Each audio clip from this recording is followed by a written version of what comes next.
일상은 2017년도와 변함이 없을 것입니다.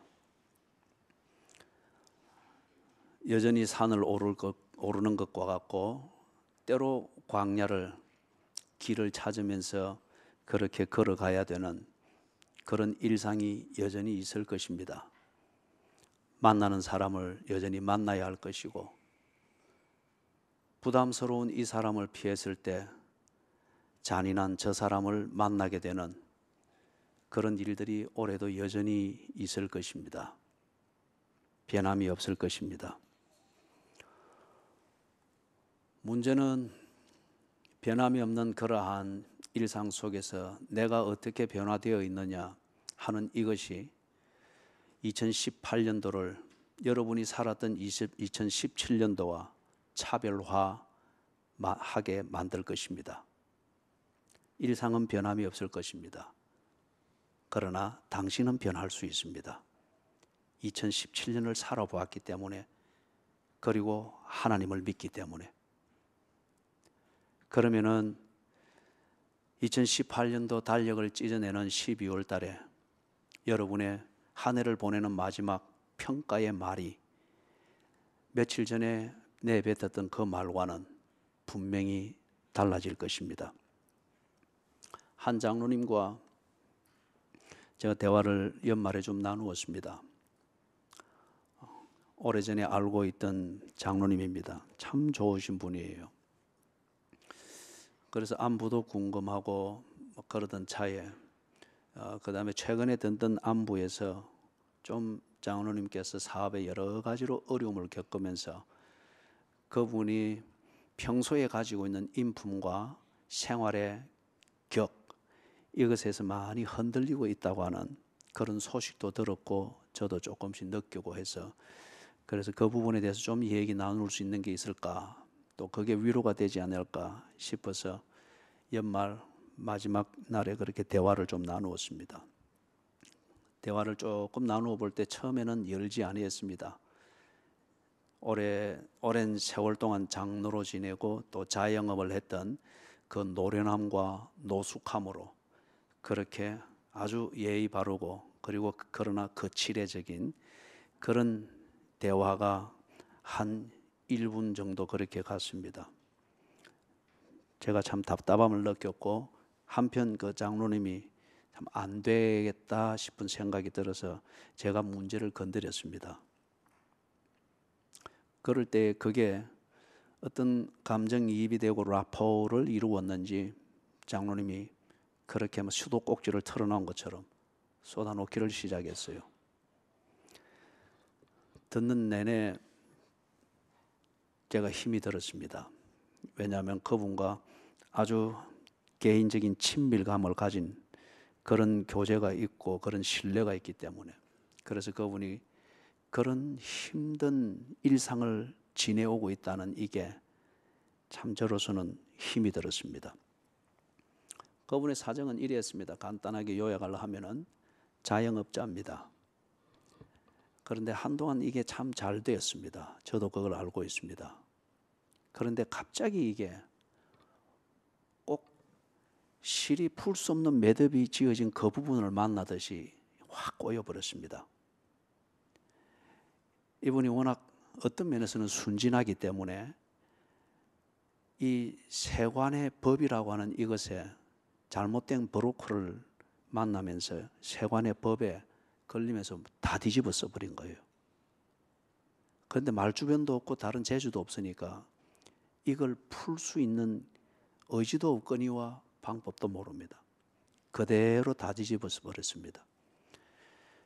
명예적으로도 참 불명예를 안게 되었고 경제적으로도 엄청난 손실을 법에 의해서 막게 되었고, 그 다음에 설상가상 한 3년을 끄는 가운데 그 분야의 사업이 사양산업이 되었습니다.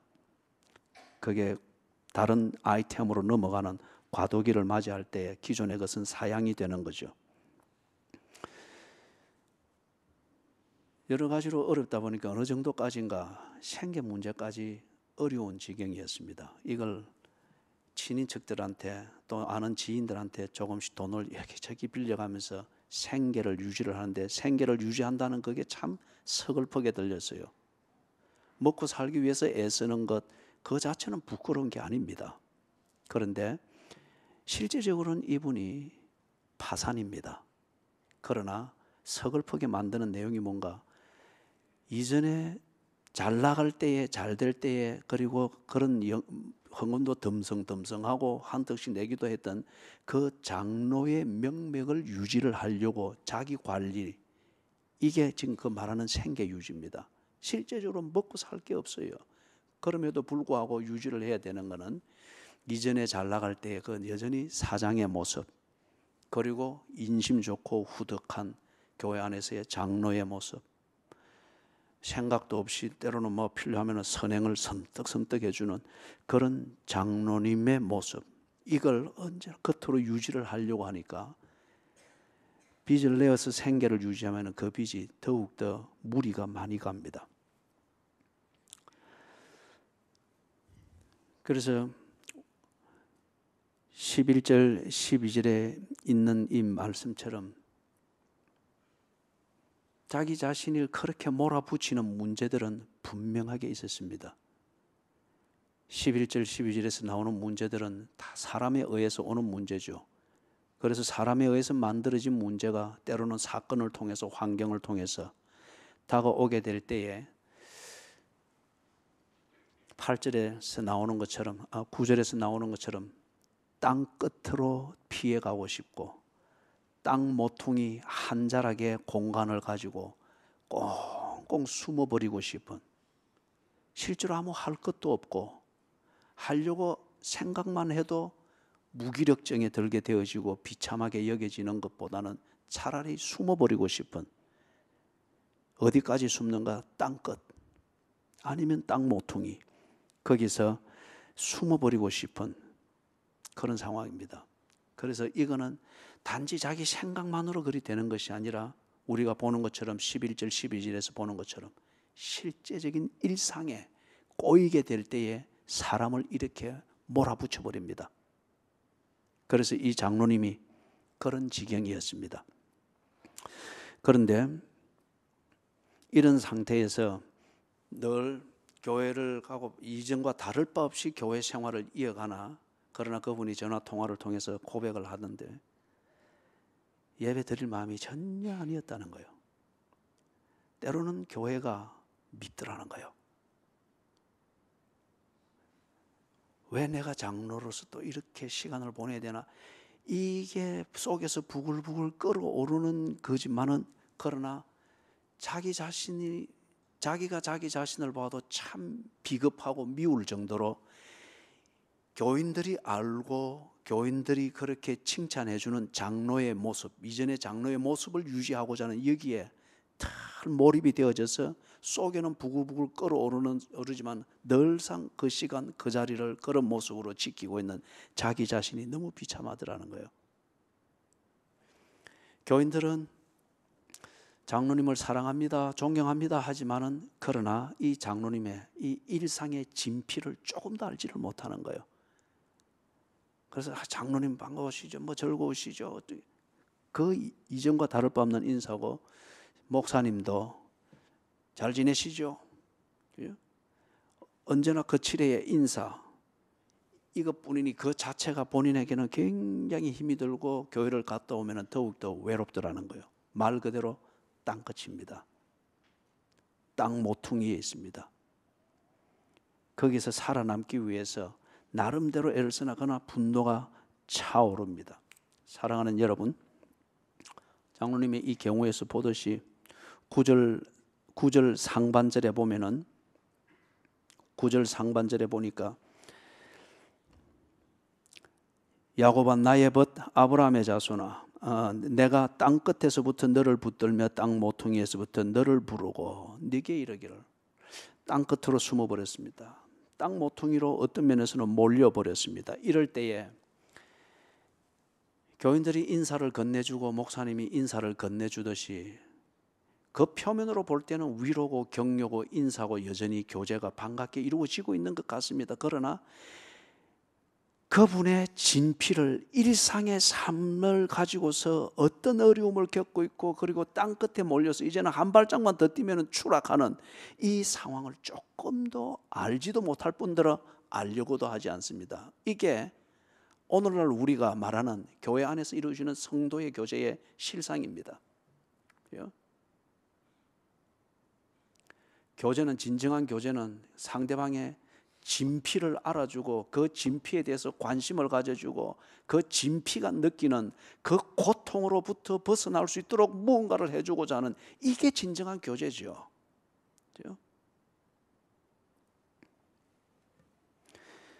그것처럼 세상이 내가 땅끝에 몰리고 땅 모퉁이에서 마지막 숨을 몰아쉬고 마지막 의지의 파편 조각들을 끌어모아서 한번 살아볼까 허둥대고 있을 때에 세상이 작년처럼 우리에게 위로를 줄 것이며 격려를 줄 것이며 길을 가르쳐 주려고 하고 지혜를 제공해 주려고 할 것입니다. 그런데 가만히 살펴보십시다. 2017년도를 겪었던 것처럼 세상으로 일컬어지는 이 모든 것들이, 심지어는 표피적인 교제에 중독되어 있는, 그래서 착각하고 있는 교회의 교제마저도 그런 나에게 주는 그 위로, 격려, 길이랍시고 주는 것, 지혜랍시고 주는 것, 이게 자살 방지원이 절벽을 지키고 있다가 자살하러 와서 절벽 끝에 앉아서 골똘히 생각할 때 옆에 살그머니 다가가 앉아서 왜 그러냐, 한 3시간쯤 이야기하다가 둘이 같이 손잡고 탁 뛰어내립니다. 이게 땅끝 또는 땅 모퉁이에 몰려있는 내게 세상이 주는 지혜의 실체고 길의 실체고 위로와 격려의 실체입니다. 자살하고자 하는 그 사람의 손잡아줘서 편안하게 자살할 수 있도록 함께 뛰어내려주는 것, 과연 그게 문제를 해결하도록 도움을 주는 교제일까요? 다 그런 것은 아니겠습니다만은 이혼 위기를 느끼면서 가정법원에 그렇게 소송을 하게 되어질 때에 매끄럽게 개입은 합니다. 들어줍니다. 그러나 대부분의 결론은 다투지 아니하고 더 이상 후유증이 없도록, 감정적 후유증이 없고 위험 요소가 없도록 제거해 주면서, 장치를 해주면서 깨끗하게 이혼하도록 해줍니다. 사랑하는 여러분, 헤어져 산다는 게 얼마나 힘이 듭니까? 사랑을 잃는다고 하는 것이, 관계가 끊어진다고 하는 것이 그 자체가 죽음이지 않습니까? 그러나 인권위원회도 그렇고 상담사들도 그렇고 조정을 한다고 하는 가정법원도 그렇고 다 그런 것은 아니겠습니다만은 대부분의 경우는 그렇습니다. 자신들이 책임질 일이 없고 또는 서로 불편함이 없고 더 큰 위험이 없어 보인다 싶은 그 길을 가지고 깨끗하게 헤어지도록 하고, 또는 인권이라고 말할 때에 지 하고 싶은 대로 할 수 있도록 합리화시켜주고 부추겨주는 것. 상담사의 대부분들이 수고는 합니다만은 그러나 그분들도 한계가 있습니다. 힘들어하는 자의 얘기를 한없이 들어주는 인내를 발휘하는 것, 이거 외에 달리 길이 없습니다. 땅끝에 몰려서나 땅 모퉁이에서 마지막 파편 조각을 모으면서 살아보려고 아둥바둥하는 이때의 세상이 내미는 위로의 손, 격려의 손, 지혜의 손, 그리고 제시하는 길들이 고통을 덜 느끼면서 깨끗이 추락하도록 도와주는 것, 그거 외에 다른 게 없습니다. 여러분, 이전 그 소련 거기서 그 관용 매체가 있었죠. 프라우다의 말뜻은 진리라는 뜻입니다. 그런데 1980년대에 카알기가 소련 영공을 살짝 지나간 것 때문에 전투기 2대가 따라와서 그 중에 한 대가 미사일을 쏘아서 카알기가, 그 여객기가 그대로 격추됐죠.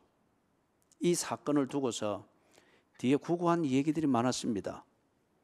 그런데 이 프라우다의 아주 고참 기자가 미국의 한 방송과 생방송으로 인터뷰를 했습니다. 그때 뉴욕 타임즈의 그 한 기자도 미국 쪽에서 상대역을 해서 이 프라우다 이 관영 매체에 기자와 통화를 하는 이게 생중계가 된 거예요. 그때 이 프라우다의 기자가 그랬습니다. 소련 전투기가 그게 민간 항공이지 식별을 할 수 없었다. 그런데 일본 항공청에서 이 통신하는 그것을 자료를 수집을 한 거예요. 그게 잡혀서 수집이 돼서 레코더가 되어 있는 거예요. 녹음이. 그런데 미국의 이 기자가 그것을 볼 때에 민간 항공기인 줄 식별을 한 것으로밖에 볼 수가 없다. 그러니까 이 프라우다의 기자가 민간 항공기에 식별할 수 있는 불빛이 없었다.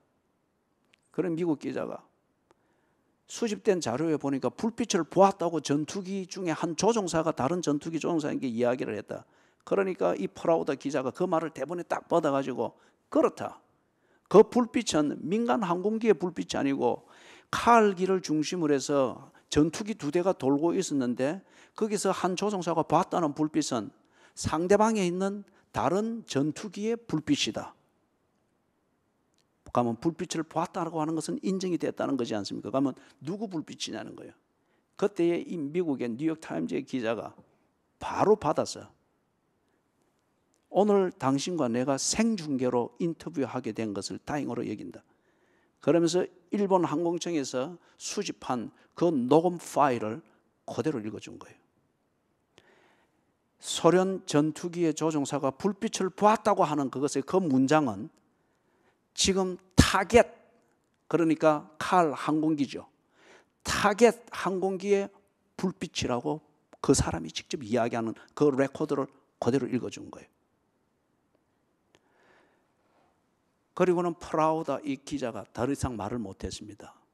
프라우다의 의미는 진리입니다. 그런데 진리의 의미를 가진 프라우다의 고참 기자가 전 세계인이 보던 그 생중계에서 거짓말을 하고 있습니다. 이게 세상입니다. 이게 세상이 살아가는 방법이고 세상이 문제를 해결하기 위해서 진리를 어그러뜨려서라도 또는 거짓을 진리로 꾸며서라도 문제를 해결하려고 하는 것이 세상의 방법입니다. 그렇기 때문에 땅 끝에 몰리고 땅 모퉁이에 몰려서 살아보기 위해서 마지막 남은 힘을 가지고서 기지개를 키려고 애쓸 때에 가족의 이름으로, 친구의 이름으로, 교인의 이름으로, 지혜자의 이름으로, 학벌의 이름으로 지혜를 주고 진리다, 이게 길이다라고 말하지만은, 프라우다라고 말하지만은, 그러나 그 내용은 거짓입니다. 그러다 보니 따라간 결과 내 손은 잡아주는 것 같은데 떡 정신 차리고 보니 같이 자살 절벽을 뛰어내리고 있는 거예요.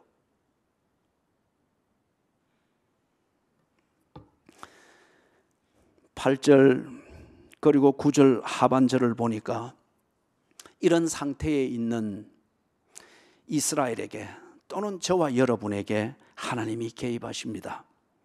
개입하셔서 하나님께서 하시는 것은 무엇이냐? 내가 프라우다다, 내가 진리다, 이것을 강조하는 철학 강의를 하고 있거나 신학 강의를 하고 있는 것이 아니고 일상을 이야기를 하고 있습니다. 나의 종 너 이스라엘아, 내가 택한 야곱아, 나의 벗 아브라함의 자손아.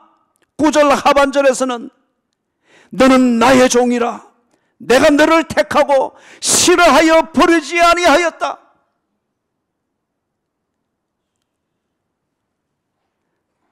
땅 끝에서, 땅 모퉁이에서, 거기는 관계가 없는 곳입니다. 아니, 관계로부터 버림받은 자가 몰려있는 자리입니다. 나 혼자뿐이다, 나 외에 다른 게 없다, 버림받은 이 심정, 이게 마지막 그 자리지 않습니까? 하나님이 여기에 찾아오셨습니다. 너는 나의 종이다, 내가 너를 싫어하여 버린 적이 없다. 그런데 너는 내게 꼭 버림받은 자처럼, 관계로부터, 모든 관계로부터 버림받은 자처럼 왜 이 땅 끝에 숨었느냐? 왜 이 땅 모퉁이에 숨었느냐? 하나님께서 관계를 확인시켜 주십니다. 우리 찬송가 몇 장이죠? 거기 보면 이 가사가 있습니다. 이 세상의 친구들 나를 버려도 사랑하는 예수님 날 버리지 않네. 예수 내 친구, 예수 내 친구. 하나님이 나를 싫어하여 버린 적이 없고 그것에 더하여서 그것을 뛰어넘어서 하나님은 나를 당신의 종으로, 나를 당신의 자녀로, 그리고 나를 위하여 일하시기를 즐거워하신다고 하는 이것을 언제나 내게 가르쳐 주셨습니다. 이걸 알고 살기를 원하셨습니다. 관계를 알고 이 관계를 확신하면은 사람은 절대 땅끝을 찾지 않습니다. 사람은 절대 땅 모퉁이로 자기 스스로를 숨기지 않습니다. 아무리 힘들고 어렵고 사람들로부터 때로는 멸시를 당하는 여자로서의 그 품위마저도 모욕을 당하는 그러한 생계 현장에서 허우적거리는 아주머니라 할지라도 품에 안을 아기가 있을 때에 이 아주머니는 밖에 나가서 당하는 그런 모욕적이고 힘든 이 삶 때문에 절대 땅끝을 찾지 않습니다. 품에 안아야 될 젖먹이가 있는 곳을 언제나 찾습니다. 관계가 끝났다 생각할 때 사람이 거할 곳은 땅끝입니다. 그런데 남편도 내게 지혜를 준다 생각했는데 그 지혜를 따라갈 때에 남편의 한계가 보입니다. 부모도 내게 지혜를 주고 길을 준다 생각을 하는데 아기가 있으라기보다 부모도 어쩔 수 없는 인간이니까 한계가 있습니다. 태국 방콕에 큰 홍수가 일어났습니다. 그때 홍수가 막 강이 넘치고 해서 흐르는 물줄기가 세지고 있는데 이 물이 불어나는 것은 삽시간이잖아요. 아주 애처로운 상황이 벌어졌습니다. 10살 채 안 된 그 아이, 그 다음에 그 엄마는 밖에 서 있고 그 아이는 물살에 휩쓸린 거예요. 그런데 극적으로 이 아이의 손을 잡았습니다, 엄마가. 그런데 물살이 보통이 아니죠. 이 밖에 있는 이 기둥까지 잡고 이리 잡는데 버티는데 이 못 올라오는 거예요. 엄마가 그걸 끌어올릴 정도의 힘은 안 되는 거예요. 그러면서 눈을 바라보고 있는데 이 힘이 다 되니까 어쩔 수 없이 이 엄마가 잡은 이 손에서, 그러나 이 엄마가 아이를 놓고 싶지 않다고 하는 것은 알지만은 그 뜻대로 이 힘이 안 되잖아요. 힘이 빠지니 이 손에서, 아이의 손을 잡고 있는 이 손에서 아이의 손이 빠져나갑니다. 그리고 엄마를 응시하는 그 눈망울, 이것을 보는 것과 함께 아이는 사라져버린 거예요.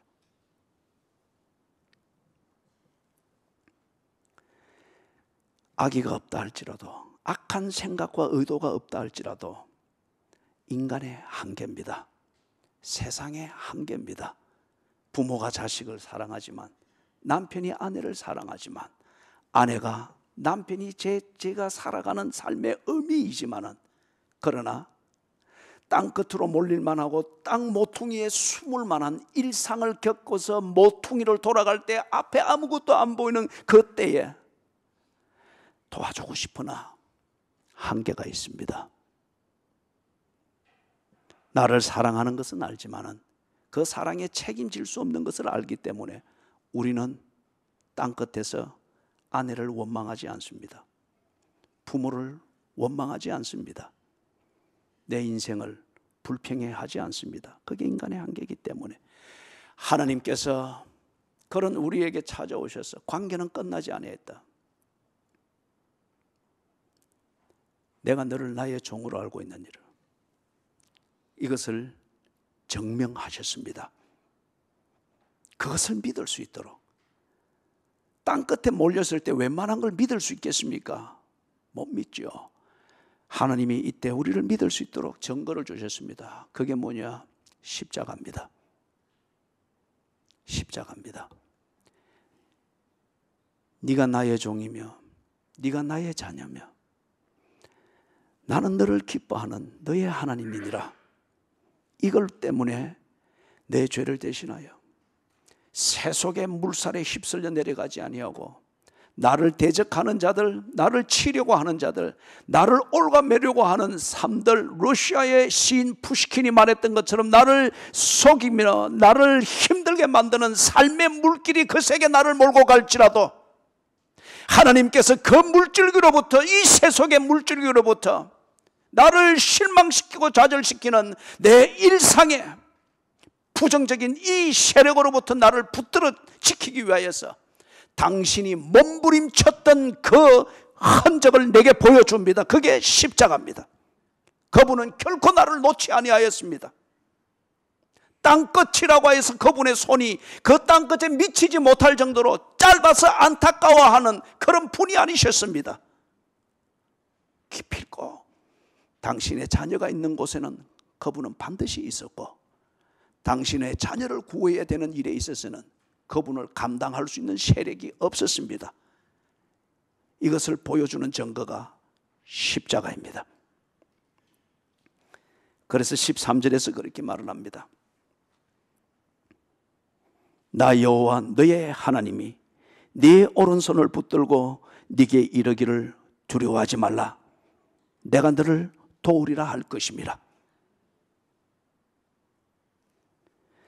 손을 잡아주시는 하나님이십니다. 이리 오너라, 이리 오너라. 여유가 있을 때는 논리적 커뮤니케이션이 가능합니다. 감정적으로 설득이 되어지는 것을 따라서 감동을 가지고 스스로 판단해서 움직일 수 있는 동기부여도 가능합니다. 그러나 땅끝에 몰리고 땅 모퉁이에 몰려서 숨어 지낼 만한 이 지경이 되어졌을 때는 논리고 감동이고 판단력이고 없습니다. 누군가 나를 붙들고 끌어내 주어야 됩니다. 킹 조지 6, 1939년 영국의 이 왕이 크리스마스 날 국민들을 향해서 연설을 했습니다. 그때 이 왕은 암을 앓고 있었습니다. 자기의 죽음도 느끼는 동시에 2차 대전, 1차 대전 지나고 2차 대전 이 길목에서 국민들이 대단히 힘들어하고 어려워하는 이런 것을 알고 크리스마스 날 연설을 했습니다. 거기서 중요한 대목이 그겁니다. 자기 자신도 개인적으로는 암 투병을 하면서 죽음을 준비를 해야 되는 이런 상황이단 말이에요. 캄캄할 때, 길이 안 보일 때에, 그때에 등을 찾고 프레쉬를 찾아서 길을 찾으려고 하는 그것도 가상합니다. 그래서 내게 등을 다오, 내가 길을 찾아야 되겠다. 그것도 가상하나 그러나 분명한 것은 내가 등을 찾고 길을 찾기 위해서 빛을 찾을 때에 그때 내게 누군가를 말했다. 당신에게 하나님이 손을 내미실 것이다. 그럴 때에 그 손을 붙잡으라. 그런 다음 그 손이 이끄는 대로 따라가라. 그러면은 그게 등이고 그게 빛일 것이다. 하나님께서 네게 손을 내밀 것이다. 그때 그 손을 붙잡아라. 그리고 그 손이 이끄는 대로 따라가라. 그러면은 당신이 가야 될 길을 찾을 것이고 그것이 안전할 것이다. 킹 조지 6세가 한 연설의 중요한 대목입니다. 그렇죠. 땅끝에 몰리고 땅 모퉁이에 몰려 있을 때 내게 필요한 것은 논리나 감정적 감동을 일으키는 그러한 립 서비스, 입에 침도 안 바른 달콤한 얘기들이 아닙니다. 붙잡을 수 있는 손이 있어야 됩니다.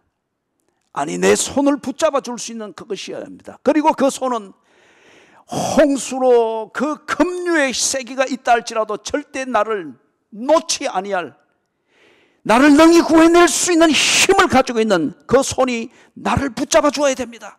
그리고 끌어내 주어야 됩니다. 2차 세계대전이 끝났을 때에 한 헝가리 남자가 난민 자격을 가지고서 미국 뉴욕에 왔습니다. 그런 다음에 이 사람의 일상의 중요한 것 중에 하나가 뭐냐, 지하철을 타든지 사람들이 붐비는 브루클린 지하철역과 또는 전철을 타면은 항상 헝가리어로 된 이 신문을 펴들고, 그 당시 지하철은, 지금도 그 브루클린 역은 복잡하겠지만은 그 당시 지하철은 더욱더 복잡하겠죠. 그런데 이 신문을 펼쳐들고서 그 복잡한 속에서도 헝가리어로 된 신문을 읽는 거예요. 그런데 그때 마르셀 스텐버그라고 하는 이 사람이 브루클린에 있는 자기 친구가 심의 앞에서 문병을 가기 위해서 잘 안 가는 곳인데 그날 갔다가 그 다음에 점심시간 어간에 이 열차를 탔습니다.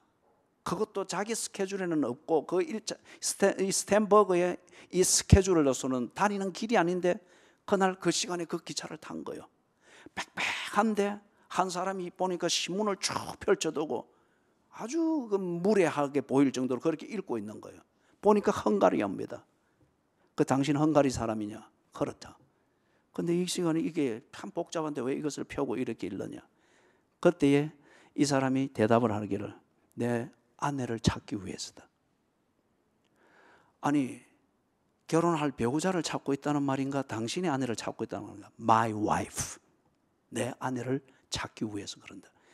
얘기를 들어보니 간단히 말하면 이런 거예요. 헝가리에 살고 있는데 2차 대전 때 러시아군이 베를린으로 진격해 갔죠. 가면서 이 사람을 징집해 간 겁니다. 그러면서 이 아내는 다른 데 수용소로 끌려가고 그러면서 헤어졌는데 연합군이 승리를 하면서 이 사람은 그렇게 해서 난민 신청을 해서 미국으로 오게 되어졌고 이 부인이 갇혀있던 수용소는 연합군들이 수용소를 다 해방시켰잖아요.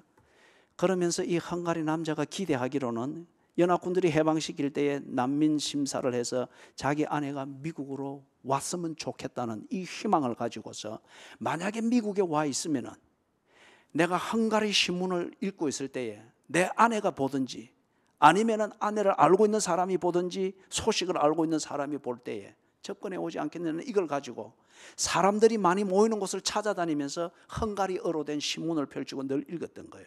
이때 지금 마르셀 스텐버그가 이걸 보게 된 거예요. 그러면서 그 이야기를 들은 겁니다. 그러면서 이 마르셀 스텐버그가 딱 생각이 나는 게 한 3주 전에 어떤 파티가 있었는데 거기에 모여서 갔을 때에 한 부인을 만난 거예요. 헝가리 여자입니다. 그러면서 얘기를 들어보니까 자기가 수용소에 있다가 연합군에 의해서 해방되어지고 그러면서 이런저런 연유로 해서 미국으로 와 있다고 하는 거예요. 그러면서 그 전화번호도 그때 적고 이렇게 했었는데 그래서 이 남자에게 물어본 거예요. 아내의 이름이 뭐냐? 마리아 페슈켄이. 마리아 페슈켄. 당신의 이름은 뭐냐? 벨라 페슈켄. 이 마르셀이 탁 전율이 일어나는 겁니다. 그러면서 적은 이 전화번호대로 마리아에게 전화를 했습니다. 마리아, 남편 이름이 뭐냐? 벨라 페슈켄.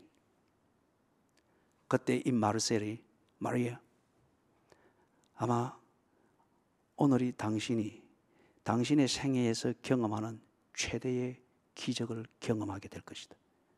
전화를 이 헝가리 남자에게 바꿔줬습니다. 이 남자가 상대편이 자기의 아내인 것을 알고 더 이상 말을 못하고 아내의 이름만 부릅니다. 마리아, 마리아, 마리아. 리더스 다이제스트에 실렸던 글입니다. 그러면서 그 리더스 다이제스트에서 이 글을 실었던 그 기자가 마지막 마치면서 이게 과연 우연이겠습니까? 마르셀 스텐버그가 그 기차를 탄 게 과연 우연이겠습니까? 마르셀 스텐버그가 마리아 페슈킨이 있는 그 파티에 참석했던 게 우연이겠습니까? 벨라 페슈킨이 그 복잡한 전체에서 헝가리어들에 대한 신문을 펴고 읽었던 게 우연이겠습니까? 그러면서 그 기자가 하나님의 인도하심이었습니다. 사랑하는 여러분, 2017년도와 차별화되어진 2018년도를 만들기 위해서는 땅끝이 없는 곳을 찾고 땅 모퉁이가 없는 사람을 만나거나 사건을 만나려고 하지 마십시오. 그거는 일상은 변함이 없습니다. 여러분이 붙들 수 있는 손을 의지하십시오. 하나님이 여러분을 도우십니다. 그래서 10절에서 두려워하지 말라. 내가 너와 함께함이니라. 놀라지 말라. 나는 네 하나님이 됨이니라. 내가 너를 굳세게 하리라. 참으로 너를 도와주리라. 참으로 나의 의로운 오른손으로 너를 붙들리라. 세상을 원망하지 말고, 남편을 원망하지 말고, 아내를 원망하지 말고, 자식을 원망하지 말고, 사는 세월을 원망하지 마십시오.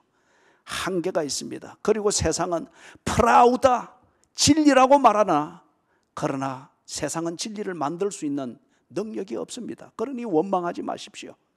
원망은 당신을 땅끝으로 몰고 땅 모퉁이로 몰아붙일 것입니다. 여러분을 찾고 여러분을 도우시는 하나님의 손을 붙드십시오. 그 손은 여러분을 끌어낼 것입니다. 그 손은 여러분이 있어야 될 그 자리, 여러분이 걸어가야 될 그 길로 그 손이 이끌어갈 것입니다. 복잡하게 생각하지 말고 그 손을 붙잡고 손이 이끄는 대로 가십시오. 그러면 여러분이 살아야 될 2018년도 저 높은 곳을 향하여서, 목적을 향하여서 뚜벅뚜벅 걸어가게 될 것입니다. 사랑하는 여러분, 하나님이 우리를 굳세게 하며 하나님이 참으로 나를 도와주시며 그의 의로운 오른손으로 나를 붙드신다고 하는 이것은 설득이 아니라 그분이 그렇게 해오셨고 하실 것입니다. 그 증거가 무엇이냐? 십자가입니다. 십자가입니다. 당신이 십자가에서 한 이 일을 오늘 성령 안에서 다시금 우리가 새기고 기억을 하면서, 내가 땅끝으로 몰릴 만한 일이 있을 때 땅 모퉁이에서 전전긍긍하며 찢어진 내 힘과 의지의 파편 조각을 끌어모으는 그 비참한 순간을 맞이할 때에 오늘 먹는 이 떡을 기억하시고 마시는 이 잔을 기억하십시오. 이것이 내게 생생한 증거가 된 것처럼 하나님께서 여전히 여러분을 돕고 계시며 여러분을 찾고 계시는 것을 믿으십시오. 그리고 그분이 내민 십자가의 손, 그것을 붙잡으십시오. 그 다음에는 하나님이 모든 것을 다 해결을 하실 것입니다. 찬송가 549장 부릅니다.